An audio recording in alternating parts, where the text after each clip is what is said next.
Hello students, स्वागत है आपका एक बार फिर हमारे ऑनलाइन प्लेटफॉर्म में।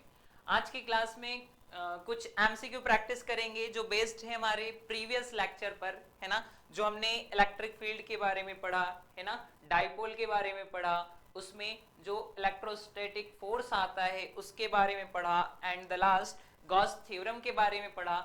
उन सब पर बेस्ड कुछ न्यूमेरिकल प्रैक्टिस आज करेंगे। हम लोग देखेंगे किस प्रकार से वो जो कॉन्सेप्ट समझे थे, सीखे थे, उनको अप्लाई करते हैं और क्वेश्चन को किस प्रकार से सॉल्व किया जाता है।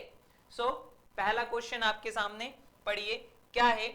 10 सेंटीमीटर त्रिज्या वाले एक समान आवेशित कुचालक गोले के केंद्र से, देखिए कितनी रेडियस बोल रहा है, वो बोल रहा है 10 सेंटीमीटर क्या है, रेडियस है। लेट, मान लीजिए आपके पास एक गोला है, कुचालक गोला, जिसकी रेडियस कितनी है, 10 सेंटीमीटर है, 10 सेंटीमीटर।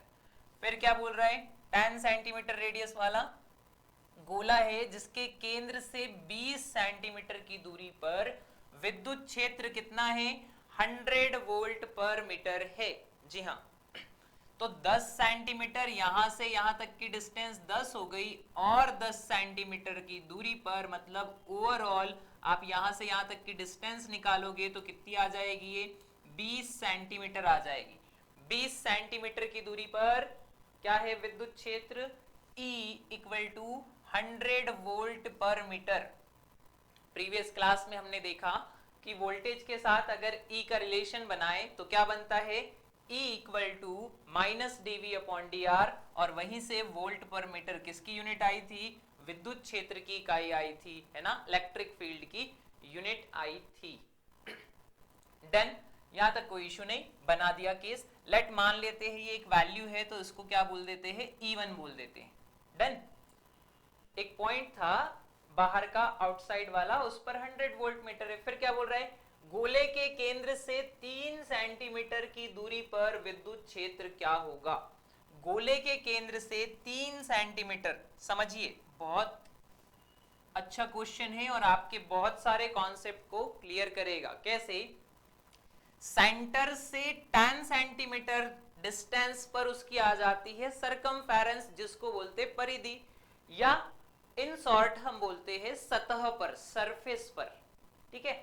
और वहीं से और 10 सेंटीमीटर आगे चलता हूं, मतलब सेंटर से 20 सेंटीमीटर की दूरी पर, केंद्र से 20 सेंटीमीटर की दूरी पर विद्युत क्षेत्र इतना होता है। तो उसी केंद्र से 3 सेंटीमीटर की दूरी पर, उसी केंद्र से कितना, 3 सेंटीमीटर की दूरी पर क्या बताना है आपको, विद्युत क्षेत्र बताना है। सोचिए, थोड़ा सा कैलकुलेशन ज्यादा है, बट इन शॉर्ट अगर आप उसको करते हो तो बहुत जल्दी हो जाएगा सॉल्व, है ना। मींस इलेक्ट्रिक फील्ड बाहर की दी है, रेडियस 10 सेंटीमीटर है, और इंटेंसिटी अंदर से पूछ रहा है कि अंदर, उस गोले के अंदर तीव्रता कितनी है, वो भी कितनी दूरी पर, 3 सेंटीमीटर की डिस्टेंस पर। तो आप समझ रहे होंगे कैसे सॉल्व किया जाएगा इसको, कंपैरिजन से, कि बाहर इतना है उसके बाद सरफेस पर कितना होगा, और सरफेस पर इतना है तो उसके बाद 3 सेंटीमीटर पर कितना होगा। सो क्वेश्चन इज कि मतलब जो इसमें टेक्निक लगेगी वो ये है कि हम इस बाहर की इलेक्ट्रिक फील्ड और अंदर की इलेक्ट्रिक फील्ड को कंपेयर कैसे करेंगे। लेट, ये जो अंदर की इलेक्ट्रिक फील्ड बन रही है 3 सेंटीमीटर की दूरी पर, उसको मैं मान लेता हूं कितनी होगी, वो E2 होगी। कितनी हो जाएगी वो अंदर वाली, वो हो जाएगी E2। लेट, मान लीजिए 3 सेंटीमीटर की दूरी पर विद्युत क्षेत्र कितना है, E2, बाहर 20 सेंटीमीटर की दूरी पर E1। तो मुझे E2 फाइंड आउट करना है और E1 मेरे पास गिवन है। डन क्या, ओके, इतना ओके है, इसमें कोई समस्या नहीं। E1 E2 मैंने मान लिया। अब मैं कंपेयर किससे करूंगा, तो देखिए दोनों के बीच में एक पॉइंट है जिसको बोल रहे क्या, सरफेस पर। डायरेक्ट आउटसाइड इनसाइड कंपेयर नहीं होगा, बट अगर मैं सरफेस से 20 सेंटीमीटर की डिस्टेंस वाला, सॉरी सरफेस से जो डिस्टेंस बच रही है इस पे इलेक्ट्रिक फील्ड निकाल लूं, और अंदर वाले के लिए भी सरफेस को कंपेयर कर दूं, तो दोनों के मिडल पॉइंट वाला जो कंपैरिजन रहेगा वो इक्वल रहेगा, बिल्कुल इक्वल रहेगा। सो लेट्स ट्राई दिस, है ना। देखिए पहले कंडीशन लगाते हैं हम क्या, आउटसाइड वाली, है ना। फॉर्मूले पढ़ रखे हैं हमने, लेक्चर कंप्लीट है उस पे, अगर आपने नहीं देखा हो तो पहले आप उसको देख कर आइए, आपको समझ में आएगा आउटसाइड में इलेक्ट्रिक फील्ड की इंटेंसिटी कितनी होती है, इनसाइड कितनी होती है, उसके बाद आप इजीली डायरेक्ट फॉर्मूला अप्लाई कर पाओगे। अदरवाइज आपको फॉर्मूला लगाने में थोड़ी सी समस्या जाएगी। आउटसाइड मतलब बाहर, कहां पर, बाहर की तरफ। चलिए देखिए क्या क्वेश्चन है, कितना हो रहा है, 100 हो रहा है। लेट पहले इक्वेशन बना लेते हैं, 100 बाद में बोले। तो आपको पता है कि जब आउटसाइड होता है तो E इक्वल टू क्या आता है, E इक्वल टू आता है 1/4πε0, इधर क्या आ जाता है चार्ज, अपॉन क्या आ जाता है x का स्क्वायर। किसका स्क्वायर, x का स्क्वायर। x क्या होता है, उस डिस्टेंस को बताता है, उस दूरी को बताता है। सो x स्क्वायर क्या हो जाएगा, केंद्र से उस बिंदु की दूरी तो कितनी हो जाएगी 20 सेंटीमीटर।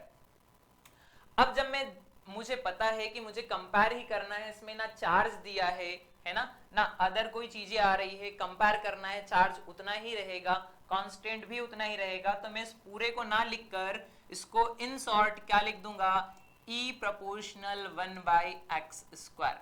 ये बन गया मेरा फॉर्मूला, किसके लिए, आउटसाइड वाली कंडीशन के लिए, E प्रोपोर्शनल 1/x²। अब मान लिया है मैंने क्या कि बाहर की तरफ वो जो 20 सेंटीमीटर की दूरी पर बिंदु है, वहां विद्युत क्षेत्र कितना है, 20 सेंटीमीटर की दूरी पर कितना हो जाएगा, E1 इक्वल टू क्या हो जाएगा 1/20 का square. Done, equation number first. Okay, now second क्या है, सेकंड में समझिए आप, सेकंड लेंगे सरफेस वाला, इसको भी आउटर ही मानिए, सरफेस को मिडिल पॉइंट तो माना है, बट कंपेयर कैसे करना है, बाहर का भी और अंदर का भी। तो एक बार सरफेस को मैं बाहर का मान लूंगा, एक बार अंदर के साथ मान लूंगा। तो सरफेस वाला भी एक्सटर्नल माना जाए तो सरफेस को E लिख दीजिएगा आप, जस्ट E लिख देना, सरफेस को क्या लिख दोगे, E लिख दोगे, या फिर वहां पर S लगा देते हैं, S फॉर सरफेस, आप समझ जाओगे। ओके, तो सरफेस वाला क्या हो जाएगा 1/10 का स्क्वायर, इसको बोल देंगे इक्वेशन नंबर 2। नाउ इन दोनों इक्वेशन को क्या कर देंगे, डिवाइड कर देंगे, equation 2 divided by equation first. तो यहां से किसकी वैल्यू आ जाएगी, ES की वैल्यू आ जाएगी, क्या आ जाएगी, ES upon E1 equal to कितना हो जाएगा, ये वाला 10 कहां पहुंच जाएगा, डिवाइड के डिवाइड वाला है ना, ये वाला 10 कहां पहुंच गया, ES वाला है तो नीचे पहुंच जाएगा, और ये वाला कहां पहुंच जाएगा, ऊपर 20 का स्क्वायर और नीचे 10 का स्क्वायर। ओवरऑल आप देखोगे तो आपको ऐसा दिखेगा, ES इक्वल टू, S मतलब सरफेस, कहां पर निकाल रहे हैं हम, सरफेस पर निकाल रहे हैं, E सरफेस इक्वल टू, दोनों का स्क्वायर करके 0 0 काट दो, तो ऊपर आ जाएगा क्या, E1 इनटू में गया, ऊपर आ गया क्या 400, नीचे आ गया क्या 100, है ना, स्क्वायर करा तो 200 का स्क्वायर और 10 का square. Now E surface equal to E1 into कितना आ गया 4 आ गया। अब E1 कितना था बताइए जरा, E1 कितना था, यहां पर दिख रहा है E1 कितना गिवन है, 100 वोल्ट पर मीटर है, तो मैं E1 की जगह क्या रख दूंगा, E surface equal to 100 into 4, तो E सरफेस इक्वल टू कितना आ गया, इक्वल टू आ गया 400 वोल्ट पर मीटर। अगर वो आपसे पूछता सतह पर कितना है तो आपका आंसर होता 400 वोल्ट पर मीटर, बट एक्चुअल में आपसे सरफेस नहीं पूछ रहा है, वो क्या पूछ रहा है, केंद्र से 3 सेंटीमीटर की दूरी पर, मींस सेंटर से कहां जाना है आपको, 3 सेंटीमीटर की डिस्टेंस तक बताना है कैलकुलेट करके। नाउ अब करेंगे क्या, सेकंड थिंग, ये फर्स्ट स्टेप हो गई। अब सेकंड, इनसाइड वाला कैलकुलेट करते हैं, कहां का कैलकुलेट करेंगे, इनसाइड वाला।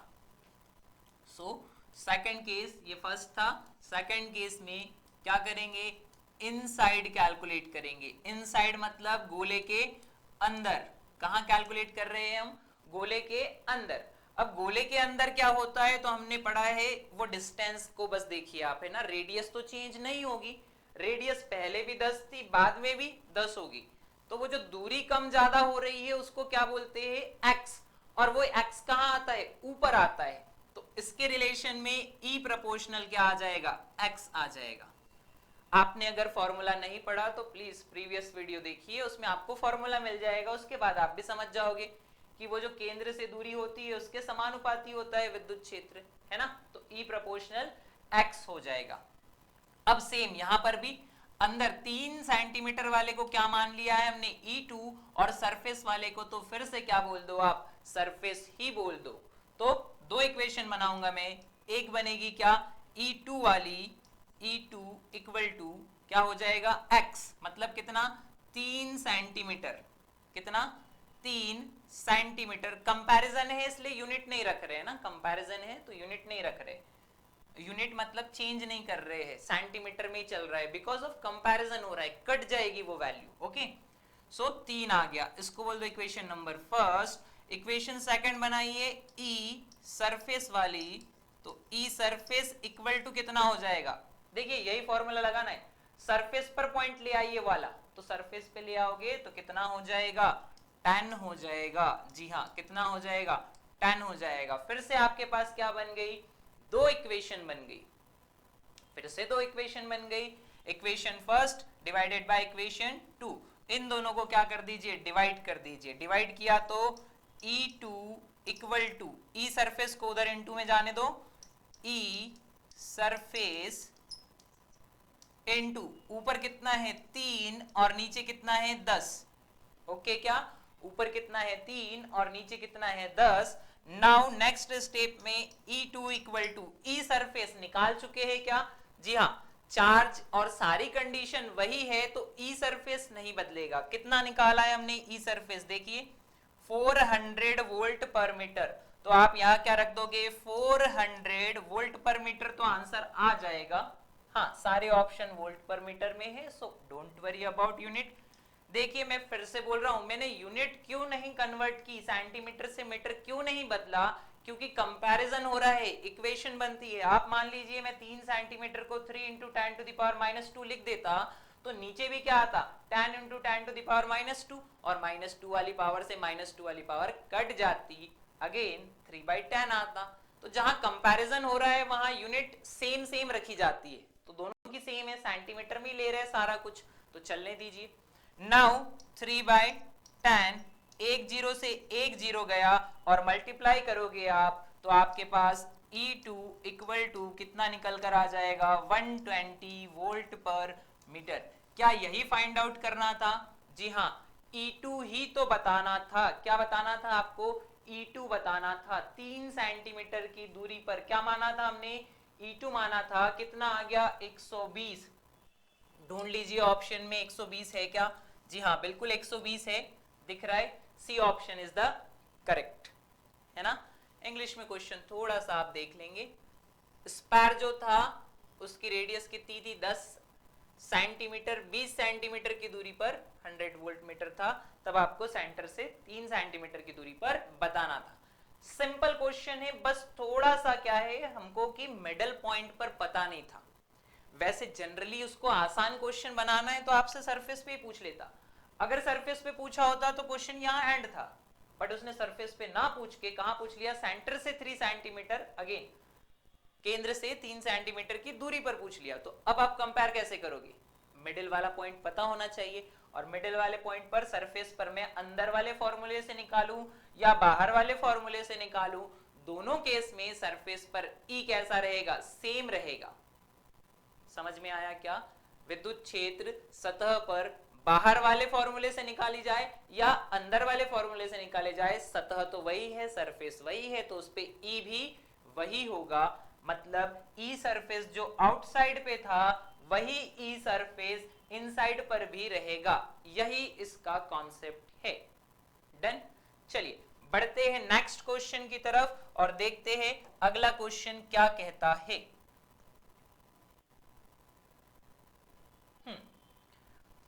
पढ़िए इसको, बहुत अच्छा क्वेश्चन है, चलिए पढ़ते। If charge 2q comma minus q are placed at the three vertices of an equilateral triangle.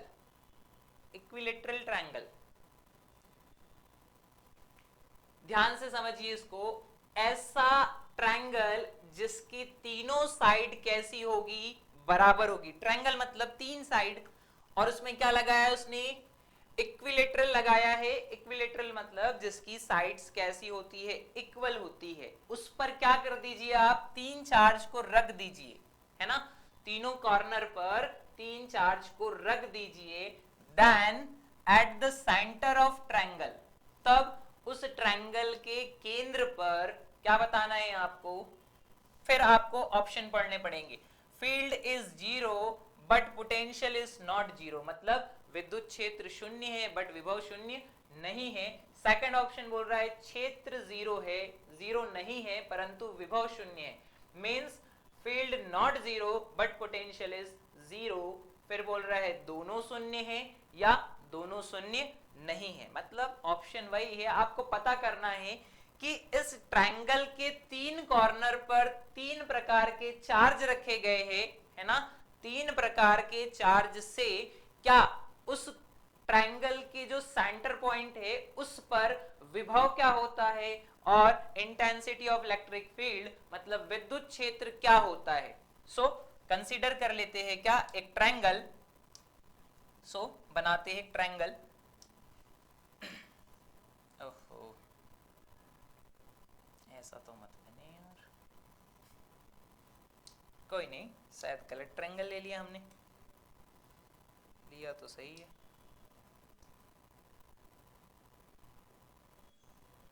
फिर बन क्यों नहीं रहा है,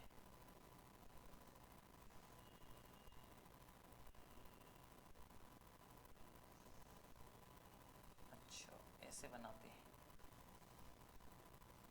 okay, so this is the triangle, है ना, फिर से ले लेते हैं। Okay, this is the triangle. यहां पर क्या करते हैं हम, तीन चार्ज रख देते हैं। तो लेट कि यहां रख देता हूं मैं 2q चार्ज, यहां रख देता हूं क्या -q चार्ज, और यहां पर भी रख देता हूं क्या -q चार्ज। तीन चार्ज तीन जगह रख दिए मैंने, है ना, -q और 2q, यही तीन दिए थे। हाँ देखिए, -q और 2q, तीनों चार्ज रख दिए। अब इसके सेंटर पे बोल रहा है, कहां बोल रहा है, केंद्र पर बोल रहा है। तो केंद्र पर कैसे पहुंचेंगे हम, इस तरीके से, है ना, यहां से इधर पहुंचेंगे, यहां से इधर पहुंचेंगे और ऊपर से भी यही पहुंचेंगे। तो ये आ जाएगा क्या, इसका सेंटर पॉइंट। क्या आ जाएगा, centre point. Let this one is the centre of this triangle. ये क्या हो जाएगा, इस ट्रायंगल त्रिभुज का केंद्र हो जाएगा। अब इस केंद्र पर आपको दो चीजें बतानी है, एक तो पोटेंशियल क्या होगा और दूसरा विद्युत क्षेत्र क्या होगा। एक तो पोटेंशियल क्या होगा और दूसरा विद्युत क्षेत्र क्या होगा। तो बहुत इंपॉर्टेंट क्वेश्चन है, इस पे बेस्ड न्यूमेरिकल्स भी होते हैं। जी हाँ, न्यूमेरिकल्स भी बनते हैं, उनको भी बहुत आसानी से सॉल्व किया जा सकता है। ये तो एक छोटा सा क्वेश्चन है जो आपसे ओवरव्यू पूछ रहा है कि होगा या नहीं होगा। देखिए, एक तो जीरो लिखा है, जीरो इट मींस नहीं होगा वहां पर, और अगर जीरो नहीं है तो कुछ ना कुछ वैल्यू आ रही होगी, तभी तो जीरो नहीं है। नाउ सॉल्व करते हैं। तो इसका जो बेसिक है वो आपके दिमाग में आना चाहिए। ट्रायंगल बनाए, स्क्वायर बनाए, एनीथिंग, है ना, या एक लाइन पर रखे, आपको बेसिक पता होना चाहिए इस प्रकार के क्वेश्चन को करने के लिए। और वो बेसिक क्या है कि उस बिंदु पर क्या किया जाता है, रिजल्टेंट इंटेंसिटी या रिजल्टेंट पोटेंशियल निकाला जाता है, परिणामी तीव्रता या परिणामी विभव निकाला जाता है। अब ये कैसे निकालेंगे, परिणामी तीव्रता और परिणामी विभव कैसे निकालेंगे, तो सिंपल है, आपको याद होना चाहिए क्या, V कैसा है, स्केलर क्वांटिटी है। V कैसी क्वांटिटी है, स्केलर क्वांटिटी है, जबकि E कैसी क्वांटिटी है, E वेक्टर क्वांटिटी है। E कैसी क्वांटिटी है, वेक्टर क्वांटिटी है। इसी से काम हो जाएगा। स्केलर मतलब अदिश राशि है, जबकि V कैसी राशि है, सॉरी E कैसी राशि है, सदिश। अब जरा कंपेयर करते हैं दोनों को। मैं ऐसे क्यों बोल रहा हूं, जो अदिश होता है इसमें क्या होता है, नॉर्मली आप तीनों चार्ज की वजह से जो भी पोटेंशियल आएगा उसको डायरेक्ट जोड़ दोगे। क्यों, क्योंकि तीनों तो इफेक्ट डाल रहे हैं, सेम डिस्टेंस पर है ना, डिस्टेंस इधर उधर भी नहीं हो रही है, सेम डिस्टेंस पर है, तीनों इफेक्ट डाल रहे हैं, तो तीनों को क्या कर दोगे, डायरेक्ट जोड़ दोगे, जो साइन है उसके साथ जोड़ दोगे। बट E कैसा है, E is the vector quantity, सदिश। और जब सदिश राशि आती है तो आप समझ जाओ उसमें डायरेक्शन जरूरी होता है। आपको पता होना चाहिए कि इस बिंदु पर ये जो पहला पॉइंट है किस तरफ इंटेंसिटी है इसकी, सेकंड पॉइंट जो है दूसरा कॉर्नर, इसकी इंटेंसिटी कहां जा रही है, थर्ड कॉर्नर इसकी इंटेंसिटी कहां जा रही है। जी हां, जब भी सदिश क्वांटिटी या सदिश राशि आपके पास आ जाए तो आपको देखना पड़ता है direction. Means let solve this, है ना, सॉल्व करते हैं और सॉल्व करते करते उस पर बात भी हो जाएगी थोड़ी सी, तो आपको जल्दी समझ में आ जाएगा। जैसे मैं बोल रहा हूं, पहले मैं कैलकुलेट करता हूं क्या, इसका पोटेंशियल V कैलकुलेट करता हूं, तो V इक्वल टू क्या हो जाएगा, V नेट की बात कर रहा हूं, टोटल की बात कर रहा हूं, इक्वल टू क्या हो जाएगा, तो इसकी वजह से आएगा, इसकी वजह से आएगा और इसकी वजह से। देखिए डिस्टेंस तो सेम रहेगी, है ना, वो जो R है कैसा रहेगा, सेम रहेगा, उसको नहीं छेड़ रहे, बस इधर देख लीजिए क्या, चार्ज। तो चार्ज समझिएगा, चार्ज के हिसाब से V इक्वल टू क्या होता है, वैसे V का फॉर्मूला क्या है, V इक्वल टू होता है, ऐसे बोल सकते हैं ना, नॉर्मली अगर मैं उसको 1/4 पाई लिखूं वो भी चलेगा, या K भी लिख सकता था, equal to Q upon R। R क्या होता है, उस बिंदु की दूरी होती है, तो बिंदु की दूरी तो सब जगह से सेम ही आएगी, है ना, क्यों, क्योंकि ट्रायंगल कैसा है, इक्विलेटरल ट्रायंगल है, और उसके सेंटर पर चाहिए, तो ये वाली साइड, ये वाली साइड, ये वाली साइड, तीनों डिस्टेंस कैसी रहेगी, बराबर रहेगी, इक्वल रहेगी। तो R कांस्टेंट हो गया, कांस्टेंट हो गया तो उसको छोड़ा जा सकता है, और आप जानते हैं 4πε0 और कांस्टेंट है, तो फिर V क्या बचा, ओनली Q पर डिपेंड कर रहा है। V किस पर डिपेंड कर रहा है, ओनली Q पर डिपेंड कर रहा है। तो मैं क्या करूंगा, तीन चार्ज की वजह से तीन वोल्टेज निकालूंगा इस पॉइंट पर, कौन कौन सा, V1 plus V2 plus V3। कितने निकालिए मैंने पोटेंशियल, तीन पोटेंशियल निकालिए, V1 V2 एंड V3। अब बताइए, लेट की ये वाला पहला पॉइंट है, ये वाला दूसरा पॉइंट है और ये वाला तीसरा पॉइंट है, तो पहले पॉइंट की वजह से कितना चार्ज है, सिर्फ चार्ज कंसीडर कर रहे, क्योंकि पहले ही बोल दिया है डिस्टेंस कैसी हो रही है, इक्वल हो रही है, तो चार्ज कंसीडर कर लेते हैं। चार्ज कंसीडर किया तो यहां कितना आ गया, प्लस का 2Q, फिर V2 देखिए माइनस Q है तो माइनस लगाइए, फिर ये वाला भी क्या है, माइनस Q है, 3 पे माइनस लगा दीजिए, प्लस का 2Q और माइनस का 2Q, ओवरऑल कितना हो जाएगा, 0। कितना हो गया, 0। अब समझिए, मान लेते हैं 1/4πε0 R को भी लेकर चलते, बट अगर टोटल चार्ज ही 0 आ गया, चार्ज ही 0 आ गया, तो उस R और उस 1/4πε0 में 0 से इनटू करके सारा कुछ क्या हो जाएगा, 0 हो जाएगा। सो इसलिए उस चीज को इतना फैलाने की जरूरत अभी तो नहीं थी, जब तक सेंटर पर पूछे, है ना। या मैं बोलूं कि आप क्यूनेट अलग से क्या कर लीजिए, क्यूनेट कैलकुलेट कर लीजिए और फिर उसको डायरेक्ट रख दीजिए V के फॉर्मूले में, जी हाँ ये भी चलेगा। बट ये केस तभी होगा जब सेंटर पर पूछेगा, जहां से सारे कॉर्नर की डिस्टेंस, सारे चार्ज की डिस्टेंस कैसी है, इक्वल है, इसीलिए मैंने उसको शॉर्टकट से कर दिया। मींस क्या मिला आपको कि V इक्वल टू क्या हो जाता है, 0 हो जाता है, शून्य हो जाता है, तो विभव कैसा हो जाएगा, शून्य। अब विभव शून्य वाला इसमें भी है और विभव शून्य इसमें भी है, दो ऑप्शन है जिनमें विभव शून्य हो रहा है। पोटेंशियल पूछता तो आंसर तो आ गया था। अब इसके साथ साथ क्या बताना है, इलेक्ट्रिक फील्ड भी बताना है। तो विद्युत क्षेत्र कैसी राशि है, सदिश राशि है। सदिश राशि में दिशा बहुत महत्वपूर्ण होती है, बहुत इंपॉर्टेंट रोल होता है डायरेक्शन का। अब समझते हैं कि डायरेक्ट कैसे करूं मैं इसको आंसर, है ना, कि इंटेंसिटी आएगी या नहीं आएगी। कितनी आएगी वो तो आगे की बात है, इसमें नहीं पूछा कितनी आएगी, इसमें पूछ रहा है या नहीं है ये बताइए। जैसे विभव शून्य हो गया मतलब विभव नहीं है। अब इंटेंसिटी देखते हैं, तो उसका बेसिक जो हमने सीखा था, क्या देखा था कि प्लस से बाहर की तरफ होती है डायरेक्शन किसकी, ई की, और माइनस के अंदर की तरफ होती है डायरेक्शन किसकी, ई की। पढ़ा था क्या हमने, जी हाँ, माइनस चार्ज की वजह से अंदर की तरफ और प्लस चार्ज की वजह से बाहर की तरफ। सो वही वाला कॉन्सेप्ट लगेगा यहां पर, जरा ध्यान से देखना। यहां पर क्या है, प्लस चार्ज है, कैसा चार्ज है, प्लस। तो प्लस चार्ज से बाहर की तरफ मतलब इस बिंदु पर इस तरफ है डायरेक्शन किसकी, ई की। तो यहां लिख दूंगा मैं E1 कहां आ रहा है, नीचे की तरफ आ रहा है। ओवरऑल वो इसको कहां खींचेगा, ऐसे इस तरीके से खींचेगा। तो E1 नीचे है, ओके। नाउ सेकंड E2 की वजह से देखो माइनस चार्ज है, तो माइनस चार्ज के भी अंदर जाती है, तो यहां पर E2 क्या हो जाएगा, इस तरफ खींच रहा है। E1 यहां आ गया, E2 इधर खींच रहा है, और तीसरा भी माइनस है, वो भी कहां खींचेगा, इसी तरफ खींचेगा, माइनस की तरफ। तो E3 भी कहां आ गया, नीचे। ओवरऑल तीनों के तीनों वेक्टर किस तरफ जा रहे हैं, नीचे जा रहे हैं। तो ये दोनों का रिजल्टेंट भी कितना आ जाएगा, E1 के बराबर ही आ जाएगा। आप जानते हैं ये वाला एंगल कितना होगा, 60 होगा, ये वाला 60 भी हो सकता है, एंगल पे डिपेंड करता है ना, कितना एंगल आ रहा है, सेंटर कहां आ रहा है, बट कुछ एंगल आएगा। नाउ उन दोनों एंगल को अगर आप रिजल्टेंट निकालोगे, दोनों एंगल से रिजल्टेंट निकालोगे, तो फाइनली आपको यही पता चलेगा कि सिस्टम नीचे की तरफ खींच रहा है। पूरी डायरेक्शन कहां जा रही है, नीचे की तरफ जा रही है। इट मींस जीरो होने का तो केस ही नहीं है।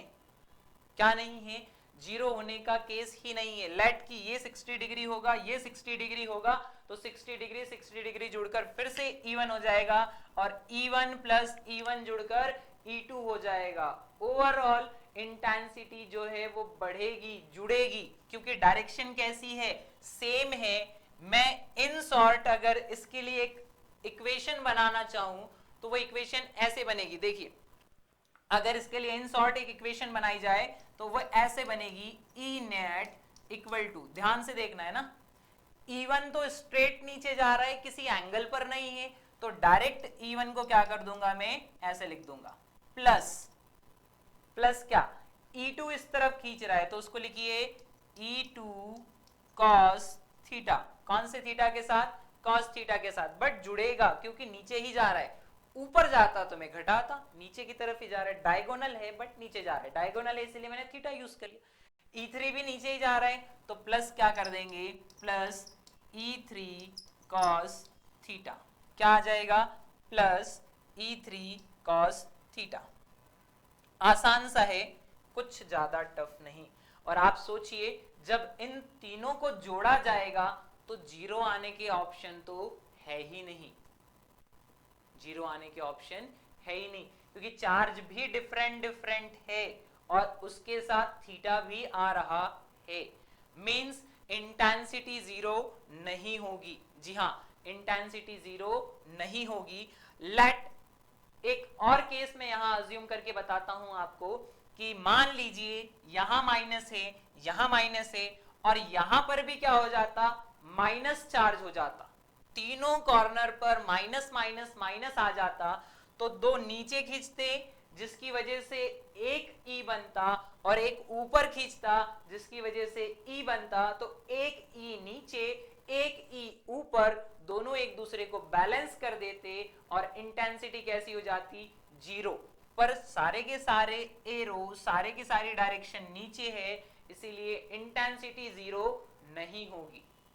अगर वो वैल्यू दे देता सारी तो फिर यहां से कैलकुलेट हो जाते, इतने एंगल पर है, सारा कुछ कैलकुलेट करके आंसर भी बता देते। डन।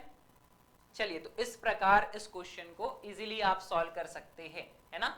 नेट ऐसे निकलेगा, डायरेक्ट आप चार्ज के अकॉर्डिंग जोड़ दीजिए, डायरेक्शन मैटर नहीं करती है क्योंकि स्केलर है। उसके बाद E को देखना, E वेक्टर है, सदिश राशि है, तो दिशा जरूरी है, ऐसे दिशा बना लोगे, प्लस चार्ज से बाहर की तरफ, माइनस चार्ज से अंदर, माइनस चार्ज के अंदर, प्लस चार्ज से बाहर। ये किसकी डायरेक्शन होती है, इंटेंसिटी ऑफ इलेक्ट्रिक फील्ड। क्यों? क्योंकि इलेक्ट्रिक लाइंस प्लस से निकलती है माइनस की तरफ जाती है, और इलेक्ट्रिक लाइन ही तो किसको बताती है? इंटेंसिटी ऑफ इलेक्ट्रिक फील्ड को बताती है। चलिए, आई होप क्वेश्चन क्लियर होगा और आपको समझ में आया होगा। बढ़ते हैं नेक्स्ट क्वेश्चन की तरफ और देखते हैं अगला क्वेश्चन क्या बोल रहा है। तो आपके सामने क्वेश्चन है, the distance between the proton and electron in the hydrogen atom is 10 to the power -10 metre. Okay, hydrogen atom है जिसमें इलेक्ट्रॉन और प्रोटॉन क्या है? प्रेजेंट है, और उनके बीच की दूरी कितनी है? 10 to the power -10 मीटर है। इतना तो समझ में आ गया। Then the magnitude of the charge on both them is 1.6 into 10 to the power -19। ना भी बोलता तो भी हमें पता था कि उनके बीच चार्ज कितना लग रहा है? 1.6 into 10 to the power -19 coulomb का। Done. The intensity of electric field generated on the electron due to the proton, मतलब इलेक्ट्रॉन के ऊपर प्रोटॉन ने जो इलेक्ट्रिक फील्ड बनाई है उसको बताना है आपको कितनी बनी है। So how to calculate? Simple, क्या करेंगे हम? E इक्वल टू फॉर्मूला लगाएंगे 1/4πε0, है ना? क्या आ जाएगा? चार्ज अपॉन डिस्टेंस का स्क्वायर। कुछ ज्यादा नहीं करना है। चार्ज एक दूसरे पर कितना लगा रहे हैं? इतना ही तो लगा रहे, और वो चार्ज कैसा है? सेम है। उनके बीच लगने वाला आवेश, उनके बीच लगने वाला आवेश कितना है? 1.6 into 10 to the power -19 coulomb. तो चार्ज की जगह वो आ जाएगा। दूरी कितनी है? चलिए सारी यूनिट बैलेंस से फटाफट से रख देते हैं वैल्यू बिना किसी देरी के। इसकी वैल्यू आपको पता है ना कितनी होती है? 9 into 10 to the power 9। 1/4πε0 की ऐसा ही सिस्टम में वैल्यू कितनी है? 9 into 10 to the power 9। Charge कितना है? 1.6 10 to the power -19 कूलाम, और R डिस्टेंस कितनी दी है? 10 to the power -10। स्क्वायर याद से लगाइएगा, अगर आपने स्क्वायर मिस कर दिया तो फिर इधर पावर की कमी आ जाएगी, है ना? सो नेक्स्ट स्टेप में क्या? इसका मल्टीप्लाई कर दीजिए। कितना हो जाएगा ये? 14.4, है ना? 144 होता है, तो 14.4 इंटू 10 to the power, इसको इसमें बैलेंस कर दीजिए। कितना बचा? माइनस का 10 इंटू ऊपर जाने दीजिए इसको, कितना हो जाएगा? 10 to the power 20। आपको समझ में नहीं आया होगा तो मैं उसको एक बार नीचे ही लिख देता हूं, कोई इशू नहीं। ये पूरा सॉल्व हो गया ऊपर का, जी हाँ पूरा सॉल्व हो गया। नीचे कितनी हो जाएगी पावर? बोलिए। पावर की पावर का गुना हो जाता है ना, घात की घात गुना हो जाता है। कितना हो जाएगा? -20। -20 को ऊपर पहुंचा दीजिए तो E इक्वल टू कितना आ जाएगा? 14.4 10 to the power 10 into 10 to the power, sorry -10 है, 10 to the power, नीचे वाला -20 ऊपर गया तो +20 हो गया, और E equal to 14.4 10 to the power 10 क्या? न्यूटन पर कूलाम। 14.4 तो है, बट न्यूटन पर कूलाम में ये रही वैल्यू, ठीक है? D option is the correct. कैसे? तो इसको बना लेते हैं, कोई इशू नहीं। इससे एक 10 उधार लेकर इसको दे दो, इसमें से एक 10 जैसे ही आप निकालोगे E इक्वल टू क्या हो जाएगा?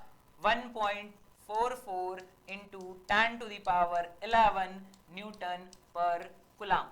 जी हाँ, अगर आपको 10 उधार देते नहीं आ रहा है तो आप ऊपर भी 10 से गुना कर दीजिए और नीचे भी 10 से गुना कर दीजिए, है ना? तो नीचे वाला 10 इसको काट देगा, पॉइंट वाला ये जो है एक डिजिट पीछे चले जाएगी, यहां आ जाएगा पॉइंट, और एक 10 यहां पर बढ़ जाएगा।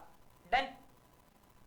इन शॉर्ट उसको ऐसे बोलते हैं 14.4 डिवाइडेड बाय 10 करोगे तो कितना हो जाएगा? 1.44 हो जाएगा, है ना? अब नीचे अकेला 10 तो ले नहीं सकते, तो ऊपर भी 10 लिया था, ऊपर से 10 में इंटू करा तो 10 और 1 11 होगी पावर। आसान क्वेश्चन था, प्रोटॉन इलेक्ट्रॉन के नाम से डरने की जरूरत नहीं। ऐसा नहीं केमिस्ट्री में आएगा तभी सॉल्व होगा, फिजिक्स में भी सॉल्व होते हैं। डन। बढ़ते हैं अगले क्वेश्चन की तरफ और देखते हैं नेक्स्ट क्वेश्चन क्या कहता है, किस क्वेश्चन किस पर बेस्ड है, कैसा है, let's see. if the electric potential of 300 volt decreases to 100 volt at a distance of 5 centimeter, क्या बोल रहा है कि विद्युत विभव है जो कितना है, पहले 300 वोल्ट था, 5 सेंटीमीटर की दूरी चलने पर कितना हो जाता है, 100 वोल्ट हो जाता है। मींस अगर डिस्टेंस को 5 सेंटीमीटर क्या कर दिया जाए, चेंज कर दिया जाए, तो उस पर कितना हो जाता है, 100 वोल्ट। अब डिस्टेंस चेंज हो रही है 5 सेंटीमीटर, उसने ये नहीं बोला कि आप पास में आ रहे हो, आप दूर जा रहे हो। तो चेंज इन डिस्टेंस है ना, चेंज इन लेंथ या चेंज इन डिस्टेंस, वो जो आर आ रहा था कितना है, वो 5 सेंटीमीटर है। और उसी केस में कितना कम हो जाता है, 300 से 100, मतलब कितना कम हो गया, 200 कम हो गया। अब देखते हैं, तब क्या बताना है आपको, देन कैलकुलेट करना है, find the magnitude of the electric field intensity. So करते हैं, विद्युत क्षेत्र की तीव्रता का परिमाण बताना है। अब आप समझ ही गए होंगे क्या गिवन है इसमें, वोल्ट गिवन है इसमें, और क्या गिवन है इसमें, डिस्टेंस गिवन है इसमें, मतलब दूरी और विभव वाला एक ही फॉर्मूला होता है, क्या, relationship between electric field and potential, जिसको बोलते हैं E equal to minus dV upon dr। क्या, विद्युत क्षेत्र की तीव्रता किसके बराबर होती है, ऋणात्मक विभव प्रवणता के बराबर होती है। Intensity of electric field is equal to negative gradient of potential या नेगेटिव पोटेंशियल ग्रेडियंट। डन। अब आप जानते हैं क्या करना है, आपको फॉर्मूले में वैल्यू रखना है, E इक्वल टू dV, मतलब क्या हो जाएगा, V2 माइनस V1 हो जाएगा, बाहर कौन सा साइन है, माइनस का, डिवाइड में क्या आ जाएगा, dr, और dr की जगह चलिए लेट dr जैसे कि वैसे रहने देता हूं। dr मतलब आप समझ गए होंगे, वो जो दूरी में परिवर्तन आता है, कितना परिवर्तन है, तो डायरेक्ट लिखा है 5 सेंटीमीटर, रख देते हैं, माइनस कितना हो जाएगा, 100 माइनस कितना, 300, 100 माइनस 300, नीचे कितना आ जाएगा, 5।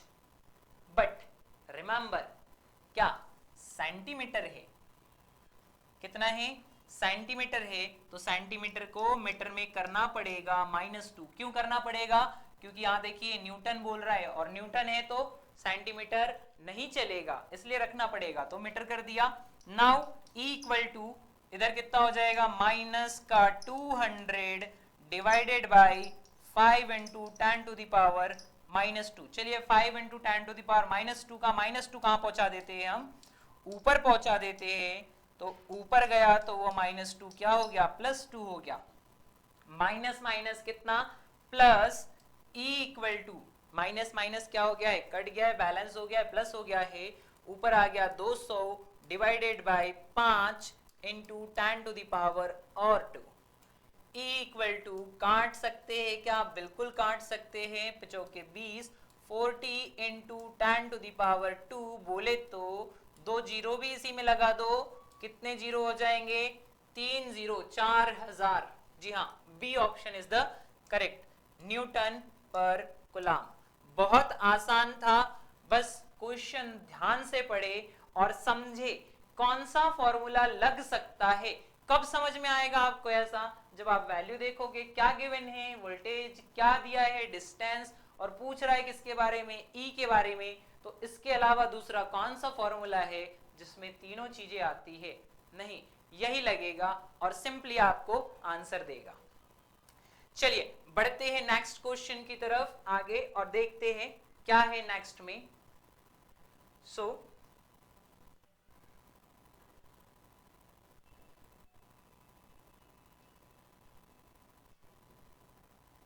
यदि एक बिंदु पर वैद्युत क्षेत्र की तीव्रता 100 न्यूटन पर कूलाम हो और उस बिंदु पर 4 माइक्रोकूलाम का आवेश रखा जाए तो उस पर लगने वाला बल, चलिए इलेक्ट्रोस्टैटिक फोर्स पूछ लिया, पर ध्यान रखिएगा फोर्स कब पूछ रहा है, वो फोर्स तब पूछ रहा है जब उसने आपको क्या दिया है, इंटेंसिटी और चार्ज की वैल्यू, मतलब आपके पास इंटेंसिटी है कितनी, 100 न्यूटन पर कूलाम, चार्ज कितना है, Q इक्वल टू दिया है उसने 4 माइक्रोकुलाम। ओके, ये दो वैल्यू गिवन है।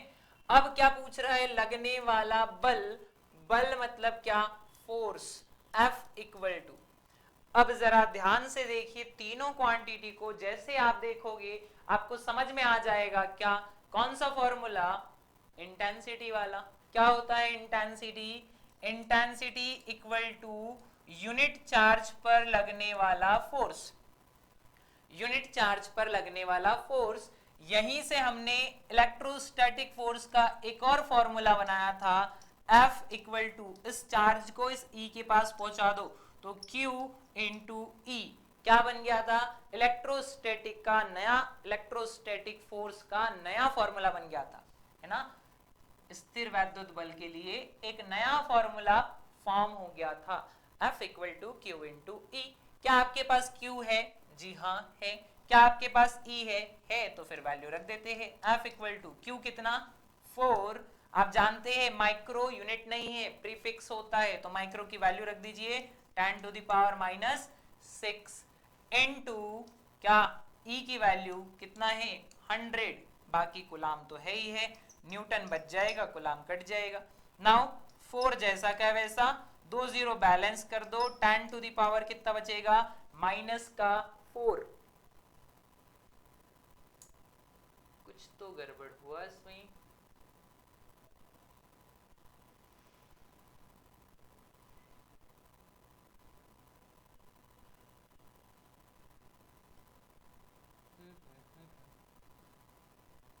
The intensity at a point is 100 Newton per coulomb and a charge of 4 microcoulomb is placed at that point, then what will be force applied on it?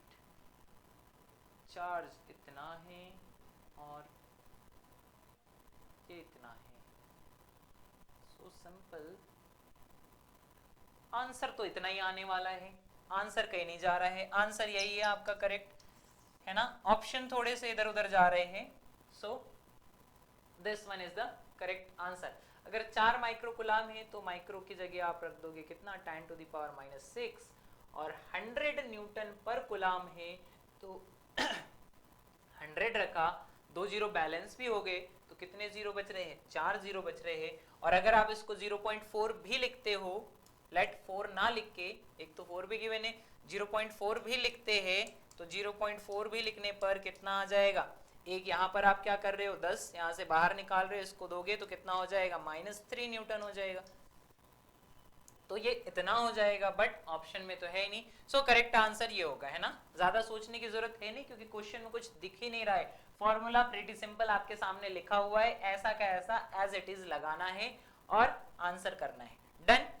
Option में misprint है ना, कोई भी दो option आप choose कर सकते हैं, बट उसमें चूज करते टाइम पावर जरूर लगा देना। अगर 4 के साथ आ रहा है तो 10 टू द पावर -4, 3 के साथ आ रहा है 10 टू द पावर -3, डन।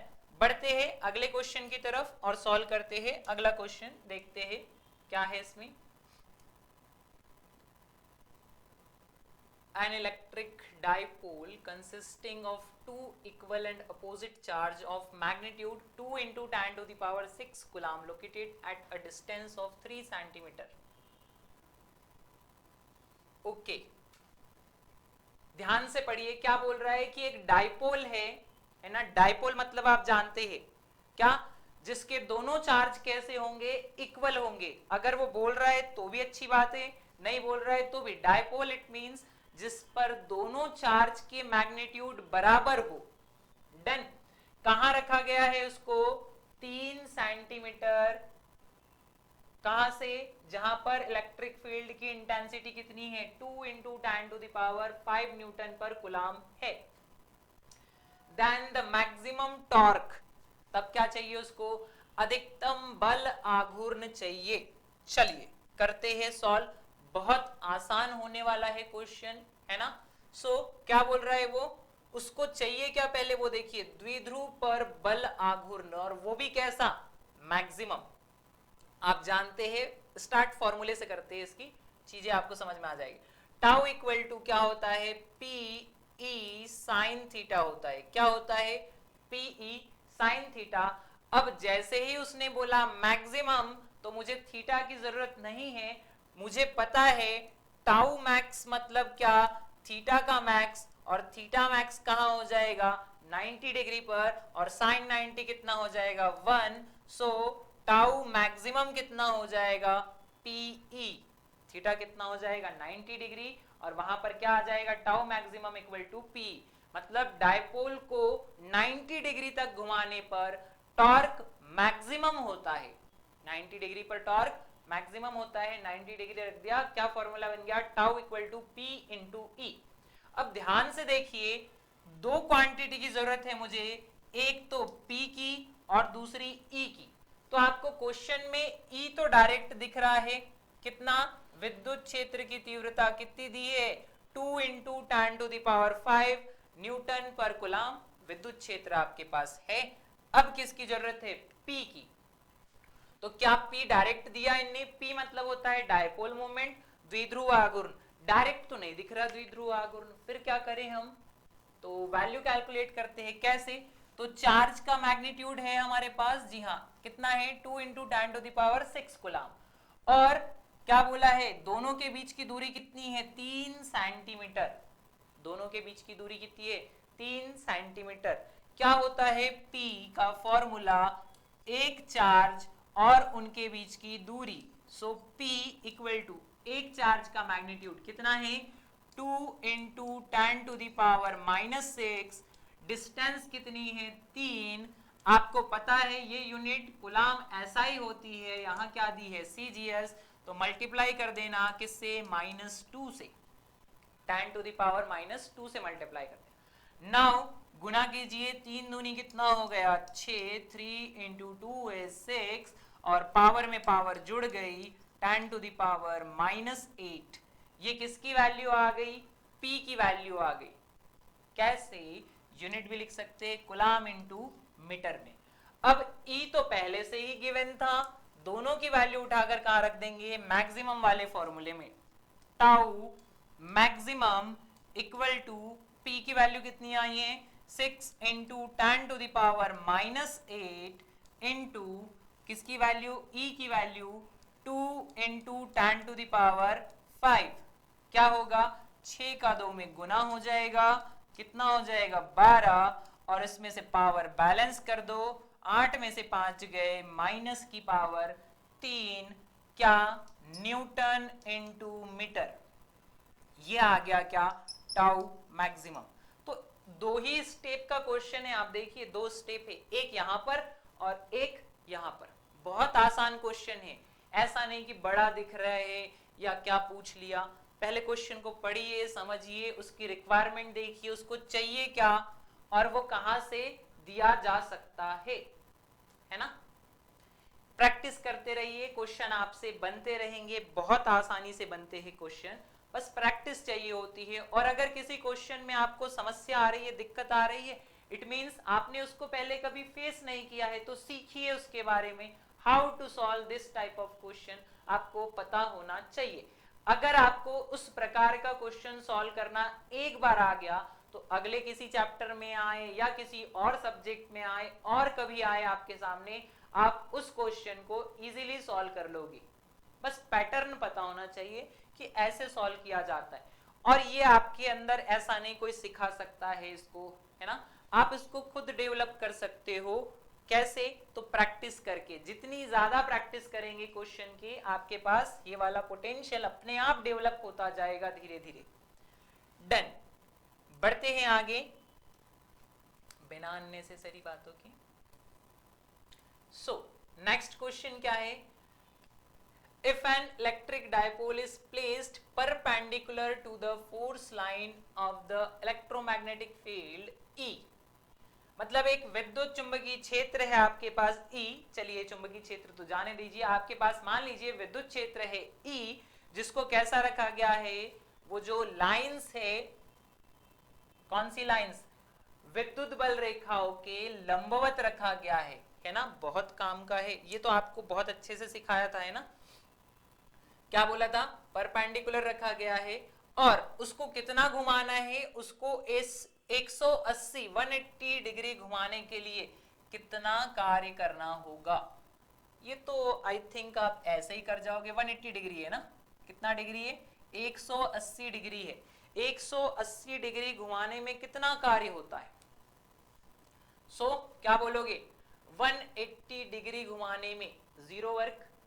नहीं, वर्क कैसा होगा, मैक्सिमम होगा 180 डिग्री घुमाने में। कैसा होगा, मैक्सिमम होगा, और मैक्सिमम कितना होता है, +2pe। एक बार कंडीशन वेरीफाई कर लेते हैं अभिलंबवत वाली, उसके बाद हमको पता है कि ये आंसर करेक्ट हो जाएगा। बट एक बार कंडीशन वेरीफाई करते हैं क्या, कि बल रेखाएं कैसी निकल रही है, उस विद्युत क्षेत्र के लंबवत निकल रही है। मतलब ये रही intensity of electric field, okay, और विद्युत बल रेखाएं कैसी निकल रही है, इसके लंबवत निकल रही है। लंबवत जा रही है क्या, नंबर ऑफ लाइंस, मतलब उसको मैं बोल दूं फाई, तो सतह कैसी होगी, सतह भी ऐसी होगी। मतलब ये हो गया एरिया और ये हो गया ई। चलिए इससे तो कुछ ज्यादा करना नहीं होगा हमें, डायरेक्ट बोलते हैं कितना, 180 डिग्री। ओके हो रहा है, कोई इशू नहीं है, बस 90 डिग्री नहीं होना चाहिए था एरिया ने, मतलब पैरेलल नहीं जाना चाहिए था। अभी तो कोई इशू नहीं है, और वैसे भी क्या है हमारे पास, डायपोल है ना। सिंपल क्या बोल रहा है, वर्क डन इक्वल टू क्या होता है, P इंटू ई 1 माइनस कॉस थीटा। क्या होता है, P इंटू ई 1 माइनस कॉस थीटा। कितना घुमाना है, तो बोल रहा है थीटा इक्वल टू 180 डिग्री क्या कर दीजिए, घुमा दीजिए। क्या है, घुमा दीजिए। जैसे ही आप क्या करोगे, 180 डिग्री उसको घुमा दोगे, क्या आ जाएगा, W इक्वल टू PE, कल ही पढ़ा था इसको, प्रीवियस लेक्चर आप देखोगे तो 1 माइनस कितना दिखेगा आपको, cos थीटा, cos कितना 180 डिग्री। और आप जानते हैं क्या, cos 180 डिग्री इक्वल टू कितना होता है, माइनस का 1 होता है। इस -1 को आप यहां पर पुट करोगे तो W इक्वल टू क्या आ जाएगा, PE 1 माइनस कितना, माइनस का 1। जैसे ही -1 आप ब्रैकेट ओपन करोगे, W इक्वल टू क्या हो जाएगा, PE कितना हो जाएगा, 1 plus minus minus plus 1, 1 plus 1 equal to कितना हो जाएगा, 2PE। और ये रहा आपका आंसर। कौन सा 2PE, प्लस का, माइनस का नहीं निकाल लेना। सो B is the correct answer, plus 2PE। Done. 180 degree ना, तो मैक्सिमम कितना रोटेट किया जा सकता है, 180 डिग्री तक के। 180 डिग्री मैक्सिमम रोटेट हो रहा है, तो जब मैक्सिमम घुमाएंगे तो वर्क भी कैसा होगा, मैक्सिमम होगा। और कितना, तो +2PE। डन। आई होप समझ में आया होगा क्वेश्चन, बहुत ज्यादा इजी है, नॉट टू मच टफ। बढ़ते हैं अगले क्वेश्चन की तरफ और देखते हैं अगला क्वेश्चन क्या है। An electric dipole has an axis at E from the center.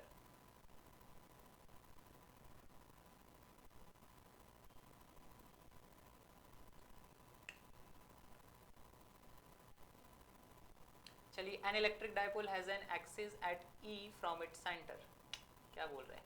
चलिए मान लेते हैं उसकी तीव्रता कितनी है केंद्र से, उसके अक्ष पर कुछ है, E है वो विद्युत तीव्रता, पर कहाँ है वो नहीं दिया है ना इसने, कोई नहीं, हिंदी में पढ़ते। एक वैद्युत द्विध्रुव की अक्ष पर उसके केंद्र से तीव्रता कितनी है, E है। यदि द्विध्रुव को 90 डिग्री कोण से घुमा दिया जाए तो विद्युत क्षेत्र होगा, दूरी भी नहीं दी है इसमें, 90 डिग्री से घुमा दिया जाए विद्युत क्षेत्र की तीव्रता। पास करते हैं इस क्वेश्चन को, अगले क्वेश्चन की तरफ बढ़ते हैं। आई थिंक उसमें कुछ मिसप्रिंट है, पूरा क्वेश्चन नहीं बन पाया वो। लाइट, अगला क्वेश्चन आपके सामने, पढ़ते हैं इसको और सॉल्व करते हैं ना। क्या लिखा है, if a given charge is placed at some distance from the electric dipole in axial position. Okay, अक्षीय स्थिति में क्या रख दिया है, कुछ दूरी पर रख दिया गया है। Then a force F act on it, तब इस पर क्या लगता है, F बल लगता है। डन।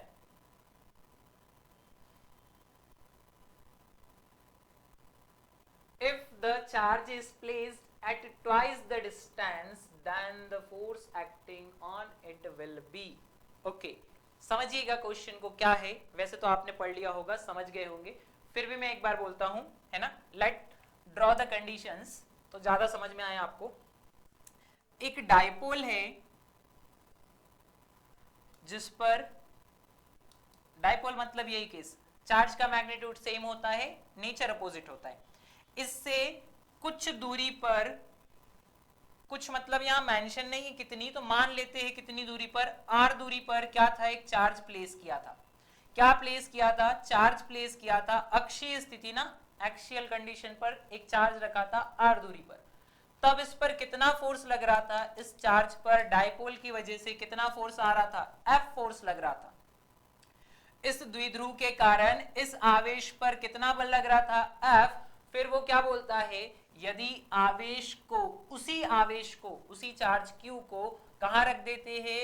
दुगनी दूरी पर रख दिया जाता है, ट्वाइस द डिस्टेंस। कहां रख देते हैं? दुगनी दूरी पर रख देते हैं। तो सेकंड केस सेम, डायपोल वही का वही है, डायपोल में कोई चेंज नहीं, ना उसकी पोजीशन बदल रही है। इस चार्ज को कहां रख देते हैं? दुगनी दूरी पर रख देते हैं। दुगनी दूरी पर रख दिया मतलब 2r पर रख दिया है। तब इसके बीच लगने वाला फोर्स क्या होगा? लेट, वो नया फोर्स क्या होगा? F डैश होगा। क्या होगा? F डैश होगा। तो डायपोल से फोर्स कैलकुलेशन बोल रहा है, समझ रहे हैं आप? डायपोल से फोर्स कैलकुलेशन बोल रहा है। क्या चार्ज का मैग्नीट्यूड चेंज है? जी नहीं, चार्ज का मैग्नीट्यूड चेंज नहीं है। तो मैं इन शॉर्ट, ध्यान से सुनिएगा, इन शॉर्ट जब चार्ज चेंज नहीं हो रहा है तो ये फॉर्मूला फिर से एक बार यूज कर सकते हैं, F equal to Q into E। यहां पर चार्ज चेंज नहीं हो रहा है तो F प्रोपोर्शनल क्या हो जाएगा? E। F किसके अकॉर्डिंग बदलेगा? E के अकॉर्डिंग बदलेगा। विद्युत क्षेत्र की तीव्रता में जितना परिवर्तन, उतना ही किसमें परिवर्तन आएगा? बल में भी आएगा। जी हाँ, और आप जानते हैं वैसे भी फोर्स और E में एक चार्ज का ही डिफरेंस होता है, और यहाँ चार्ज कैसे हो रहे हैं? सेम हो रहे हैं, तो चार्ज यहाँ पर डोमिनेटिंग नहीं होगा। कौन होगा? F proportional E। अब E क्यों लेकर आया मैं? क्योंकि आप जानते हैं एक्सियल और इक्वेटोरियल पोजीशन में E ही निकाला जाता है। तो E के अकॉर्डिंग मैं बोल दूंगा, E में जो परिवर्तन आएंगे वो किस में आ जाएंगे? F में आ जाएंगे। मीन्स E एक्सियल कंडीशन के लिए कितना होता है? 1/4 pi epsilon 0 2p upon r cube. Remember r cube था, है ना। तो ये सारा कुछ कांस्टेंट हो जाएगा, डायपोल नहीं बदल रहा है, कट जाएगा। सिर्फ क्या चेंज हो रही है? दूरी चेंज हो रही है। तो E इनवर्सली प्रोपोर्शनल 1 कितना आ जाएगा? E inversely proportional r cube. और E ही किसके प्रोपोर्शनल है? F के। तो इन शॉर्ट F किसके? R क्यूब के इनवर्सली प्रोपोर्शनल हो जाएगा। जी हाँ, ये था उसका पूरा कॉन्सेप्ट। अब देखते हैं कैसे। तो दो इक्वेशन बनानी पड़ेगी मुझे, है ना। यही बना लेते हैं, डायग्राम यहीं पर है, तो दो इक्वेशन बनाते हैं। क्या बन जाएगी? F प्रोपोर्शनल या इक्वल टू लगा सकता हूं मैं अभी, बिकॉज कंपैरिजन होने वाला है। ऊपर तो 1 आ जाएगा, चार्ज दोनों में सेम है इसलिए 1 आ जाएगा, और नीचे r का क्यूब। पहले डिस्टेंस कितनी थी? r थी, तो r का क्यूब कर दिया मैंने। इसको बोल दो इक्वेशन नंबर फर्स्ट। सेकंड में फोर्स कितना हो जाता है? F days equal to distance कितनी हो जाती है? 2r। कितनी हो जाती है? 2r। तो अब की बार होल क्यूब आएगा। ध्यान रखिएगा, होल क्यूब मतलब 2 का भी क्यूब करना है और r का भी क्यूब करना है। जनरली जल्दबाजी में हम 2 को मिस कर जाते हैं, सिर्फ r का क्यूब लिख देते हैं। तो 2 का भी क्यूब होगा और r का भी क्यूब होगा। तो F डेज इक्वल टू कितना आ जाएगा? F days equal to 1/8 r cube. इसको बोल दो equation number 2। Equation first equation second को डिवाइड कर दीजिए। जैसे ही आप इक्वेशन फर्स्ट और इक्वेशन सेकंड को डिवाइड करोगे, ये रही पहली इक्वेशन और ये रही दूसरी इक्वेशन, दोनों को डिवाइड कर दो। तो equation 2 divided by equation 2 divided by equation first क्या है?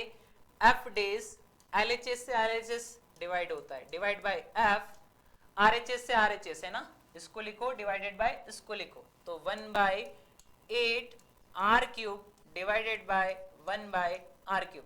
1/r क्यूब से 1/r क्यूब क्या हो जाएगा, कट जाएगा, है ना। 1/r cube 1/r cube cut गया। ऊपर कितना बचा है, ऊपर बचा है 1/8, उसको नीचे ले आइए आप। f days upon f equal to कितना हो जाएगा 1/8। 1/8 मतलब f को उधर पहुंचा दो तो f days equal to f का कितना गुना, 1/8 गुना, और यही रहा आपका आंसर। अब अगर आप थोड़े से समझदार है, आपने कैलकुलेशन पहले किया है, आपको पता होना चाहिए सीधा सा ऐसे क्वेश्चन डायरेक्ट सॉल्व होते हैं ना, इनको पढ़ना पड़ता है और सॉल्व करना पड़ता है। हालांकि ये जो है आप प्रैक्टिस से पूरा डेवलप कर लोगे, इस पूरे क्वेश्चन का आंसर आप डायरेक्ट पढ़ के कर सकते थे। डिस्टेंस को डबल किया जा रहा है और डिस्टेंस को डबल करने पर ई कम होता है ना। डिस्टेंस बढ़ाएंगे तो ई कम होगा क्योंकि इनवर्सली प्रोपोर्शनल है। कितना, 3 टाइम्स, उसकी पावर कितनी है, 3 टाइम्स, है ना, कि उसकी पावर 3 है, मतलब 2 इंटू 2 इंटू 2, 3 बार करूंगा तो कितना आ जाएगा, डायरेक्ट 8 हो जाएगा। मींस ई कितना हो रहा है, 8 टाइम कम हो रहा है। अगर डिस्टेंस को 2 टाइम बढ़ाया जा रहा है तो ई 8 टाइम कम हो रहा है। अगर ई 8 टाइम कम होगा तो एफ बी कितना होगा, 8 टाइम कम हो जाएगा, मतलब f/8 डायरेक्ट आंसर आ जाता। या फिर सिंपली दो इक्वेशन बनाइए, दोनों इक्वेशन को डिवाइड कर दीजिए और फिर ऐसे आपका डायरेक्ट आंसर भी आ जाएगा। बट अगर एग्जाम में आपको टाइम सेव करना है तो डायरेक्ट क्वेश्चन करिए, क्योंकि क्यों चेंज नहीं हो रहा है ना, आपको वैल्यू बतानी है, आपको कंपेयर ही तो करना है। कंपेयर ही करना है तो फिर ऐसे करिए। चलिए देखते हैं अगला क्वेश्चन क्या है, फटाफट से ज्यादा ऊपर चले गए। The potential at any point on the axial line of electric dipole varies as per the distance from the center of the dipole। देखिए वैद्युत द्विध्रुव के कारण अक्षीय स्थिति में किसी बिंदु पर विभव, किसका मान पूछा जा रहा है, विभव का, पोटेंशियल का, किसका मान पूछा जा रहा है, पोटेंशियल का। तो जैसे हमने पढ़ा था पोटेंशियल क्या होता है, दो कंडीशन में, एक्सियल और इक्वेटोरियल पर। एक्सियल मतलब क्या, अक्षीय स्थिति, और इक्वेटोरियल मतलब क्या, निरक्षीय स्थिति। तो अक्षीय और निरक्षीय स्थिति क्या था, v इक्वल टू 1/4πε0, यहां क्या आ जाता था, p अपॉन r, क्या हो जाता था, एक r कम हो जाता है। e में कितने r आते हैं, 3, जबकि v में एक r कम हो जाएगा तो कितने r बचेंगे, 2r, और निरक्षी में तो v इक्वल टू कितना हो जाता है, 0 हो जाता है। इतना आपको पता होता तो आप डायरेक्ट बोलते, ये सारी वैल्यू से नहीं पूछ रहा है, सिर्फ r से पूछ रहा है, तो v प्रोपोर्शनल, इन सबको कांस्टेंट कर दीजिए, ये सब कांस्टेंट हो गए तो क्या बचा, 1/r², और यही आपका करेक्ट आंसर हो जाएगा 1/r²। विद्युत क्षेत्र के बारे में पूछता, विद्युत क्षेत्र की तीव्रता या इंटेंसिटी ऑफ इलेक्ट्रिक फील्ड, तब आपके पास क्या आता, ये आंसर आता, E प्रोपोर्शनल 1/r3, E के लिए होता। बट क्या पूछ रहा है आपसे, विभव, पोटेंशियल, इसलिए 1/r²। डन। आई होप इतनी चीजें आपको समझ में आई होगी। बढ़ते हैं अगले क्वेश्चन की तरफ। The value of total electric flux emanating from a unit positive charge placed in air is। अच्छा क्वेश्चन है, the value of the total electric flux, कुल क्या चाहिए उसको, विद्युत फ्लक्स चाहिए, किससे निकलने वाला, काम का है क्वेश्चन, किससे निकलने वाला, देखिए इकाई धन आवेश से, कहां से निकल रहा है, यूनिट पॉजिटिव चार्ज से, मतलब Q इक्वल टू कितना है आपके पास, +1 है। Q कितना है, +1 है। यूनिट मतलब एक, धनावेश मतलब प्लस। उस केस में टोटल फ्लक्स, टोटल फ्लक्स यहां लग रहा है क्या, गॉस थ्योरम, क्या लग रहा है, गॉस थ्योरम।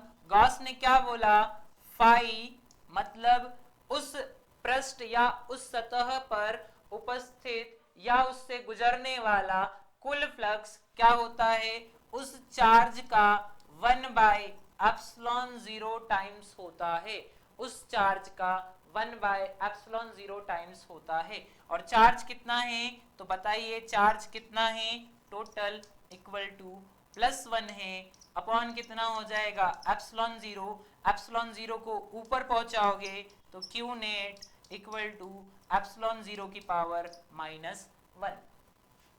ऊपर इसलिए ले गया क्योंकि यहाँ पावर -1 थी ना, अदरवाइज डायरेक्ट आंसर बोल सकते थे 1/ε0, है ना, या 1/ε0। दोनों आंसर करेक्ट है, बट ऑप्शन में जो है वो बनाना पड़ता है तो बना दिया।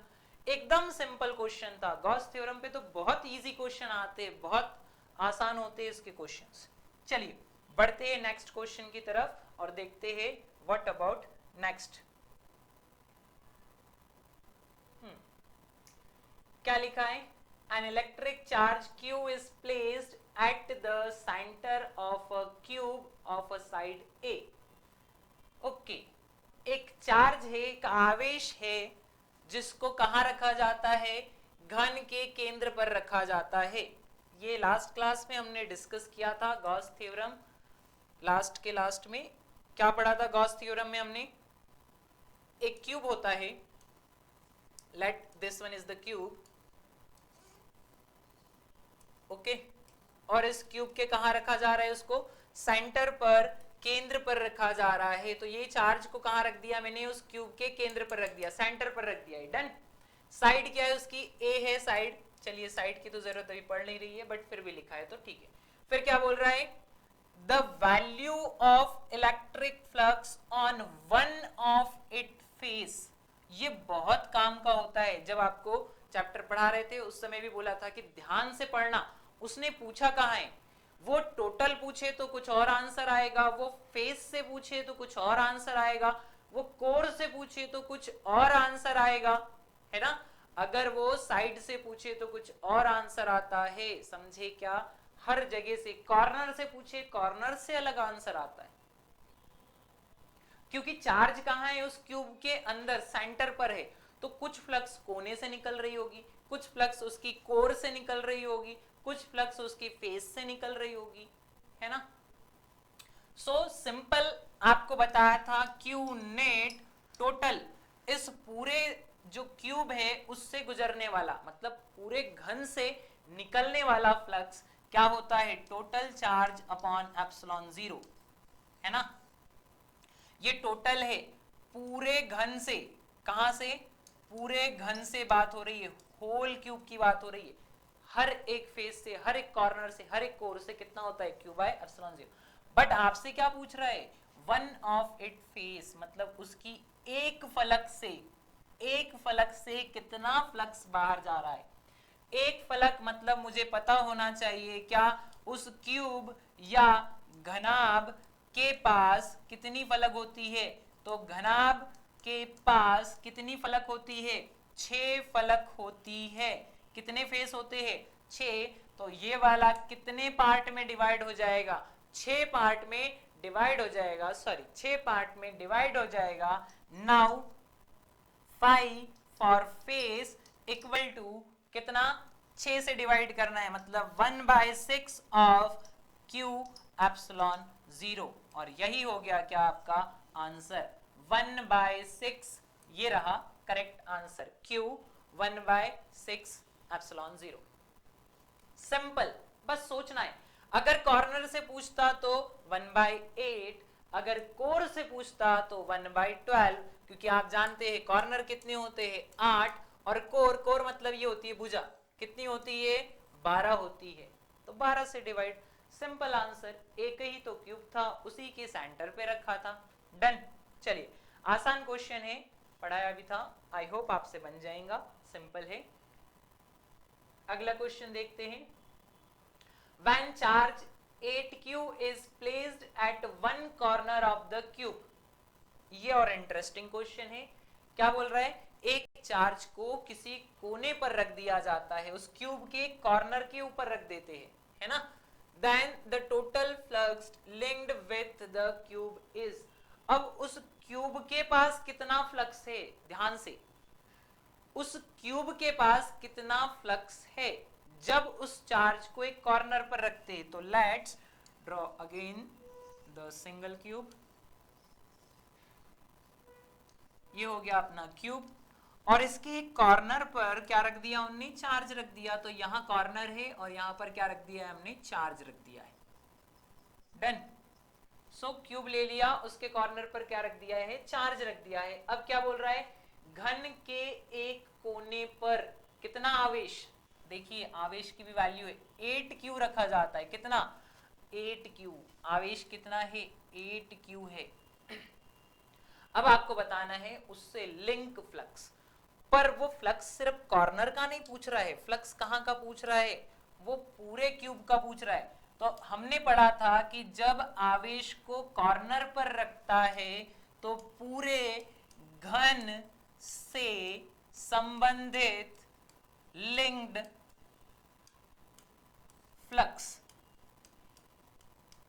क्या हो जाता है, फाई किससे, होल, या मैं क्या लिख दूं यहां पर, नेट पूरे का है ना, पूरे क्यूब का, इक्वल टू कितना हो जाता है, 1/8 इंटू क्यू बाय एप्सिलॉन 0। ध्यान से समझिएगा, ये केस कब का है, जब कि आपके पास, सॉरी, ये केस कब का है, जबकि आपके पास Q चार्ज होगा। बट अभी कितना चार्ज है, 8Q। अच्छा, ये 1/8 क्यों कर रहा हूं, क्योंकि कॉर्नर पर जब आप किसी चार्ज को रखोगे तो उसका 8वां हिस्सा ही उस क्यूब के पास आएगा। मींस अगर इस चार्ज को पूरा कवर अप करना है तो आपको 8 क्यूब लगते हैं, 8 क्यूब लगते हैं इस चार्ज को पूरा घेरने के लिए, पूरा कवर करने के लिए। तो एक क्यूब के हिस्से में 1/8 पार्ट आएगा। अब जो गिवन चार्ज है वो Q तो नहीं है, कितना है, 8Q है। तो मुझे यहां पर क्या रखना पड़ेगा, गिवन चार्ज रखना पड़ेगा। गिवन चार्ज रखा मैंने, तो net Q equal to charge कितना हो जाएगा, 8Q हो जाएगा। जैसे ही रखा 1/8 इंटू कितना रख दूंगा, 8Q रख दूंगा, बाय क्या है, एप्सिलॉन 0, 8 से 8 कट जाएगा और इक्वल टू क्या आ जाएगा, Q बाय एप्सिलॉन 0। जी हाँ, simple answer, Q by epsilon 0, Q by epsilon 0, first option is correct. तो ये था सिंपल सॉल्यूशन इस प्रकार के क्वेश्चन का। तो गॉस थ्योरम की जो एप्लीकेशन है उस पर भी क्वेश्चन बनते हैं क्यूब वाले, है ना। तो थोड़ा ध्यान से पढ़े, है ना। सारा कुछ आसान है, इजी है, आप इजीली कर सकते हो। ठीक है क्या, आई होप यहां तक आपको सब क्लियर होगा, है ना। This is the end of question. ठीक है, क्लास डेफिनेटली आपको हेल्प करेगी, खास करके एमसीक्यू प्रैक्टिस।